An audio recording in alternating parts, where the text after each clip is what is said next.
आज इस मैदान में उपस्थित हमारे अभिभावक, हमारी माताएं बहनें, हमारे नौजवान इस बार झारखंड लोकतांत्रिक क्रांतिकारी मोर्चा के तमाम प्रत्याशी हमारे साथ सिल्ली, माफ कीजिएगा, तमाड़ विधानसभा की हमारी बड़ी बहन दमयंती मुंडा जी आई हैं। वो तमाड़ विधानसभा से झारखंड लोकतांत्रिक क्रांतिकारी मोर्चा का नेतृत्व करने जा रही हैं। हम दोनों प्रत्याशियों को बधाई देना चाहेंगे, दोनों को शुभकामना देना चाहेंगे और दोनों से अपेक्षा रखेंगे कि किसी भी हाल में जनता के विश्वास का, जनता की उम्मीदों का, जनता के भरोसे का मान सम्मान रखना है।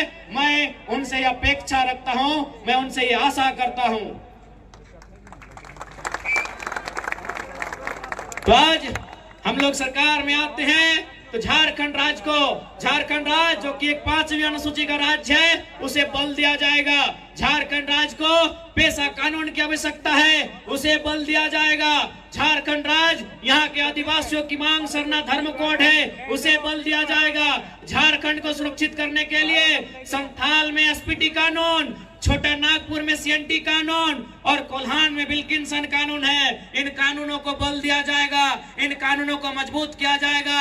लूटते हुए झारखंड को, उजड़ते हुए झारखंड को बेहतर नीति नियम बना के लूटने से बचाया जाएगा, उजड़ने से बचाया जाएगा। यहाँ के नौजवानों के रोजगार को छीनने से बचाया जाएगा। उसके लिए हम लोग झारखंडी भाषा में परीक्षा लेंगे। अगर जिला नहीं तो प्रखंडवाज लेंगे, लेकिन प्रदेश के आदमी को यहाँ पर मारने नहीं देंगे। आज हमारी सरकार कहती है कि जब तक आरक्षण का कोटा जहां तक है, हम वहीं तक झारखंडियों को फुलफिल करेंगे। आरक्षण के बाहर जो गैर आरक्षित सीटें हैं, वहां हम बाहर के लोगों को रोक नहीं पा रहे हैं। तो झारखंड की सरकार को हम एक संदेश देना चाहेंगे। अरे भारत के संविधान में लिखा है, भारतीय संविधान हमारा मौलिक अधिकार 12 से 35 होता है, वहां 6 हमारे मौलिक अधिकार होते हैं। उस मौलिक अधिकार की जो धाराएं हैं, अनुच्छेद है 15 और 16 में लिखा है, क्या लिखा है कि आप धर्म के आधार पे भेदभाव नहीं करेंगे, आप जाति के आधार पे भेदभाव नहीं करेंगे, आप क्षेत्र के आधार पे भेदभाव नहीं करेंगे, आप जन्म स्थान के आधार पे भेदभाव नहीं करेंगे, आप लिंग के आधार पे भेदभाव नहीं करेंगे। लेकिन भाषा का जिक्र कहीं नहीं गया है, इसलिए हम लोग प्रखंडवाइज परीक्षा लेंगे और उस प्रखंड में जो भाषाएं प्रचलित हैं उस भाषा में परीक्षा लिया जाएगा। जैसे ये बेड़ो प्रखंड है, बेड़ो प्रखंड में यहाँ के लोग सादरी बोलते हैं। आदिवासियों में उरांव समुदाय की आबादी है, वो कुड़ुक भाषा बोलते हैं। इसके अलावे जो इस क्षेत्र की भाषा है, रांची जाएंगे तो रांची में कुछ संथाली, कुछ मुंडारी, कुछ कुड़ुक, कुछ नागपुरी, कुछ कुड़माली, जो भाषाएं उस क्षेत्र की हैं उस भाषा में परीक्षा लेंगे। क्योंकि इससे क्या होगा कि जो प्रदेश के युवा हमारी नौकरियों में हकमारी कर रहे हैं, उन्हें एक बैरियर लग जाएगा। कैसे? जैसे मैं बार बार उदाहरण देता हूँ, मेरा घर है धनबाद जिला, प्रखंड है तुपचाची, वहाँ एक कहावत कही जाती है। जैसे अगर हिंदी में कहावत आया कि आग बबूला होना, इसका मतलब क्या होता है? मान के चलिए परीक्षा में एक सवाल पूछा कि आग बबूला इसका मतलब क्या होता है, टेढ़ा खीर इसका मतलब क्या होता है, कमर कसना इसका मतलब क्या होता है।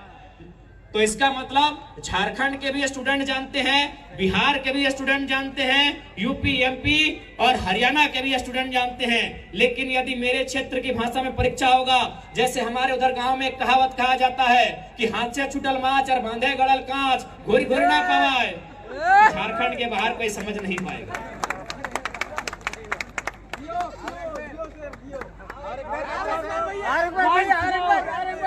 कि हाथ से छूटल माछ और बांधे गड़ल कांच, एकर मने की लगे बुझाओ।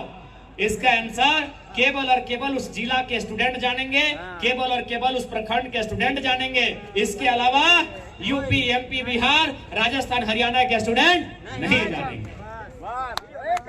लेकिन इनके पास विजन नहीं है, इनके पास प्लानिंग नहीं है।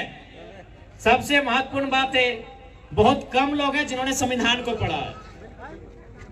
हाँ, 81 विधायक में 2-4 हैं जो पढ़े हैं, लेकिन बहुत कम, 90% लोग उनको मालूम ही नहीं आर्टिकल 15 और आर्टिकल 16 होता क्या है।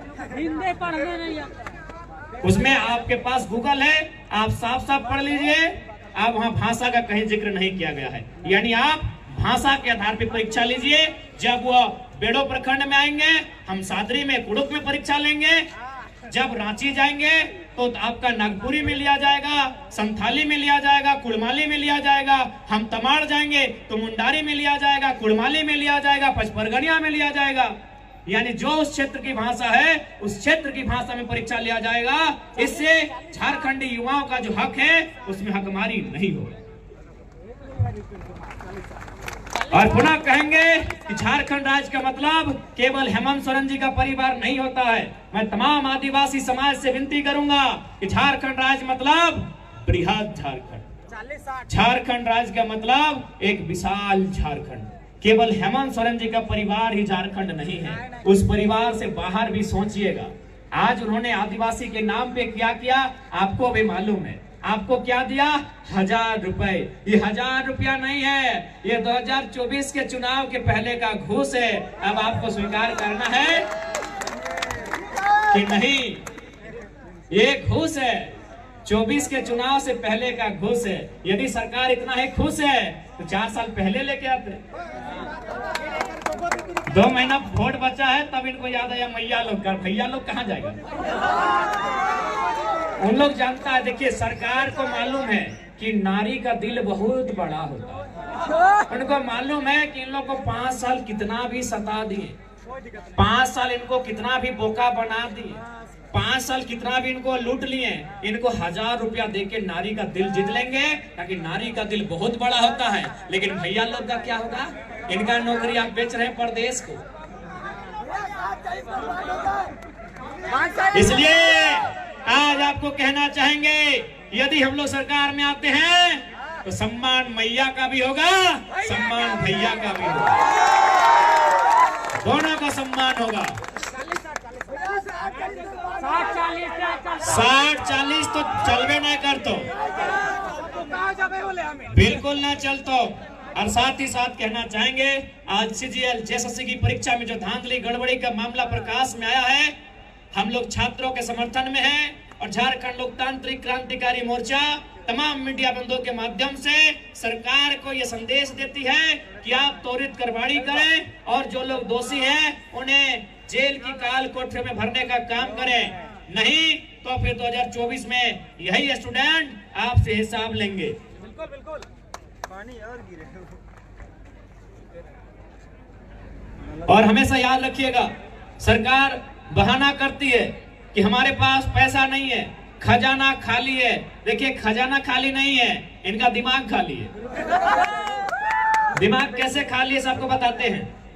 ये बोलते हैं खजाना खाली है, खजाना नहीं खाली है, इनका दिमाग खाली है। क्या आपको मालूम है कि अभी मंत्री लोग का आवास बना है? स्मार्ट सिटी रांची में मंत्री लोग का हमारे आवास बना है, मालूम है ना? कितना में बना है? 67 करोड़, 67 करोड़। अभी शायद 12 मंत्री हो गए, पहले 11 थे। यानी 11 सही लेते हैं, 67 भागा 11, 11 छक 66। यानी एक मंत्री का आवास कितना में बना है?